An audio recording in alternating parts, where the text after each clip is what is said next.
Shalom, selamat pagi.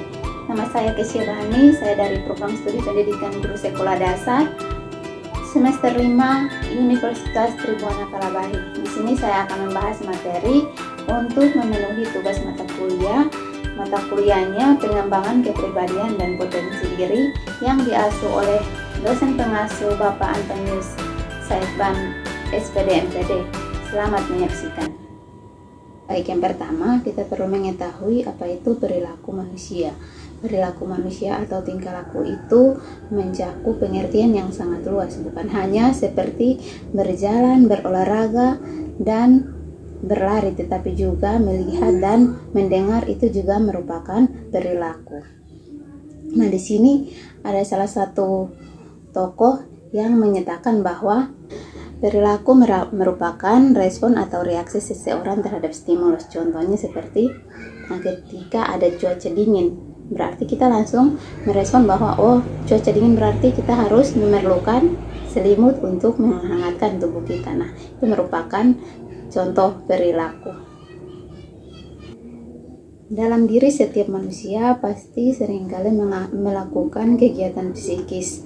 Contohnya seperti emosi, konasi maupun campuran dari emosi dan konasi. Di sini terdapat 4 kegiatan psikis, yaitu yang pertama pengenalan, perasaan, kemauan, dan campuran antara ketiga aktivitas tersebut, yaitu pengenalan, perasaan, dan kemampuan. Contohnya seperti kegiatan psikis pengenalan.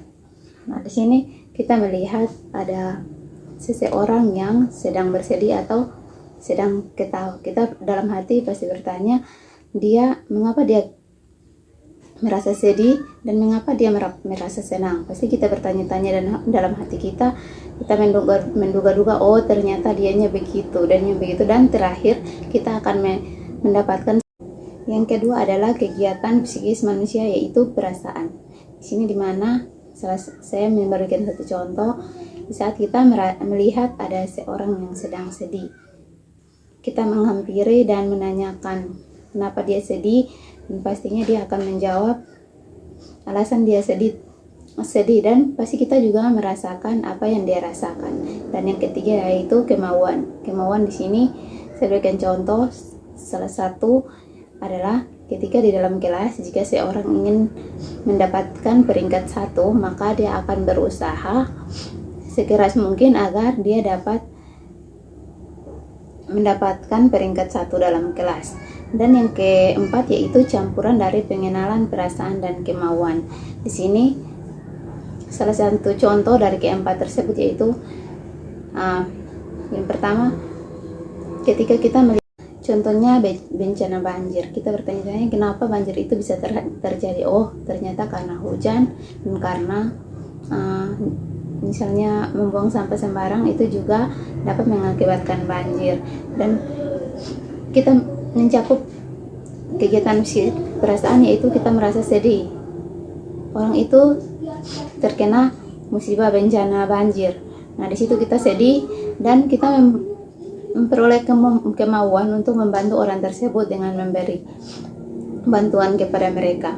Nah, dari situ merupakan contoh kegiatan psikis manusia, yaitu contoh dari campuran ketiga kegiatan tersebut. Apa saja faktor yang dapat mempengaruhi perilaku manusia? Faktor-faktor tersebut meliputi 2 faktor, yaitu faktor biologis dan faktor sosiopsikologis. Di sini faktor biologis itu merupakan faktor bawaan. Misalnya dalam keluarga seorang anak, orang tuanya suka mengatakan bahasa kotor, pasti anaknya juga ikut-ikutan menggunakan bahasa kotor tersebut. Dan juga faktor sosiopsikologis di sini dimana dari lingkungan sekitar kita, lingkungan keluarga, lingkungan masyarakat, lingkungan sekolah dapat mempengaruhi perilaku manusia. Ada juga satu istilah, yaitu istilahnya perilaku abnormal.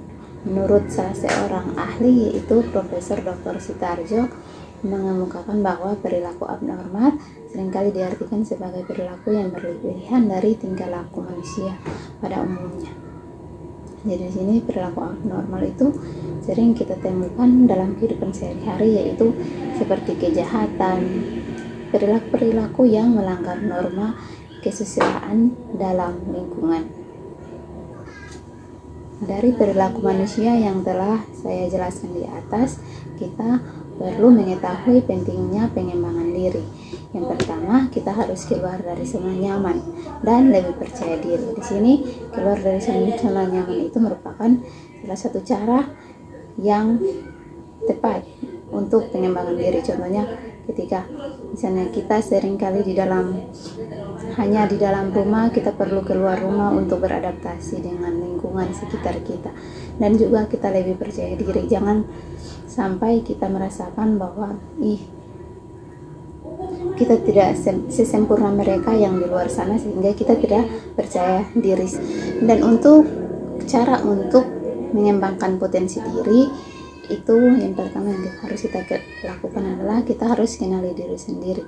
Maksudnya adalah kita harus mengetahui kita bisa apa yang ada dalam diri kita bisa apa, minat kita seperti apa, dan kita harus terus belajar. Apa yang kita miliki kita kembangkan dan terus kembangkan menjadi manusia yang normal, bukan abnormal.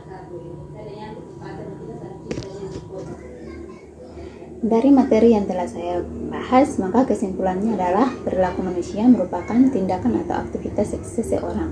Jika seseorang memiliki perilaku abnormal, maka kejahatan-kejahatan yang dapat dilakukan. Oleh karena faktor tertentu, maka harus ada pengembangan diri, pembinaan untuk mengubah perilaku manusia menjadi lebih baik dengan pengembangan diri dengan cara-cara tertentu untuk mengembangkan potensi yang dimiliki.